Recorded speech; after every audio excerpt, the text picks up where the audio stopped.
Finance Minister, Deputy Prime Minister Grant Robertson is joining me now. It's the man of the day, the man of the moment. How does it feel to finally have this out in the open? Yeah, look, every budget's got its own challenges, and obviously we had the two COVID-based ones in 2020 and 21, which were hard to put together.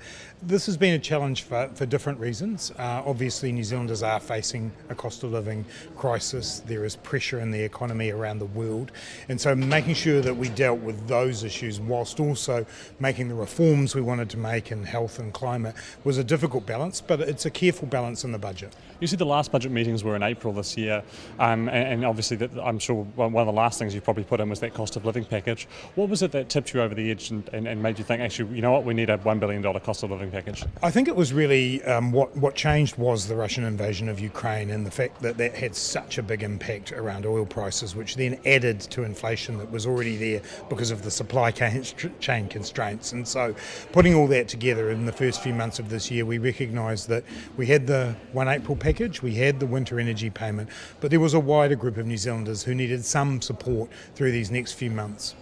Nationals are alleged that the new multi-year appropriation, the way that you've changed the way that the operating allowances work by I suppose booking some spending against future operating allowances is fudging the fiscal discipline, and you're spending money that is sort of not yours to spend in the future. What is your sort of response to that allegation that's being made? Well, no, that relates to making sure we get certainty for important sectors in our society.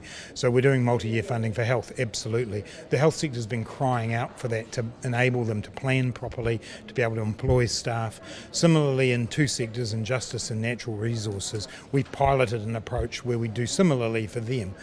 This is actually just about good long-term planning. So does this mean we'll see in future, with budget spending, that we will see future budgets for more agencies having, We're going to review the clusters to see how they've worked. Certainly my view is that the annualised budgeting system doesn't always deliver us the outcomes we want. But clearly this means that now in the area of justice, all the ministers have come together, they've made a single plan, and the reward in a sense for that is to say, well, here's 3 years of funding certainty. They don't have to keep coming back. The budget allowances for budget 23 and budget 24 are what are listed in today's documents. Slight increase in 23, which is actually to do with more persistent inflation, and then the same in budget 2024. So all we're doing is trying to give New Zealanders more certainty here. On inflation, the BFE forecast released today do show it sticking around for a bit longer. It is a grumpy economy out there, and Treasury did actually mention that some of that inflation was from domestic demand and then obviously international supply issues. Is it keeping you up at night that you might be fighting an election in an economy that is very, very, very grumpy? Well, what I know is that for many New Zealanders, inflation is a big cause of pressure, but it is around the world. Last night the United Kingdom reported 9% inflation. This is a global phenomenon, and it is a stress on household budgets and on the global economy. The thing is, economists at the moment do not agree whether we're heading for a so-called hard landing or a so-called soft landing.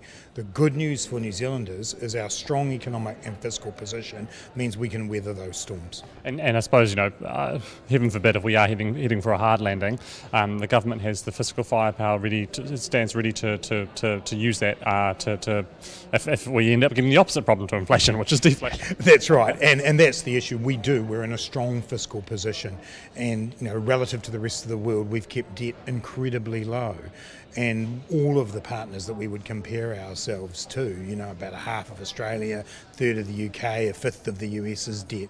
So we can manage this if we need to. At the moment, we still have forecasts that see inflation peaking in the second part of this year and then coming down.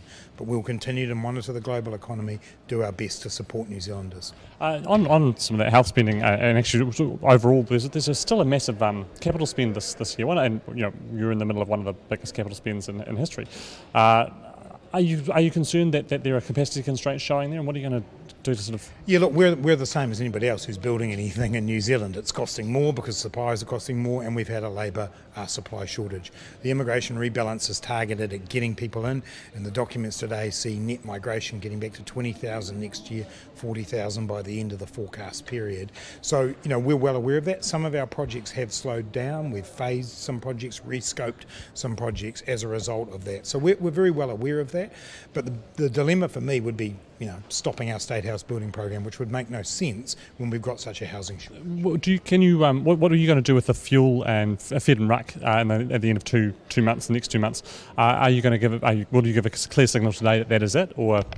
And that is it. That is our plan.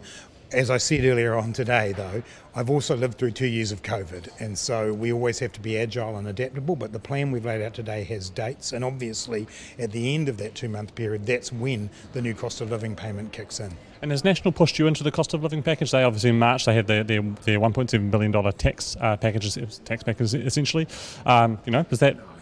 Not at all. I mean, what we did was look at the circumstances New Zealanders are in and come up with a targeted short-term payment that won't exacerbate inflation in the way that those big tax cuts did. And actually, for those people, they're going to get $27 a week. That's more weekly than they would be getting from National's tax cuts. Prime Minister give you any sort of parting words today before you deliver the budget? No, she just expressed how disappointed she was not to actually be here, and she's a great person to give a speech beside because she's very supportive. But I know she's been great. Just delivered a really good virtual speech, which isn't an easy thing to do in the House. Grant Robertson, thank you very much for joining us. Happy Budget Day. Cheers. Thank you.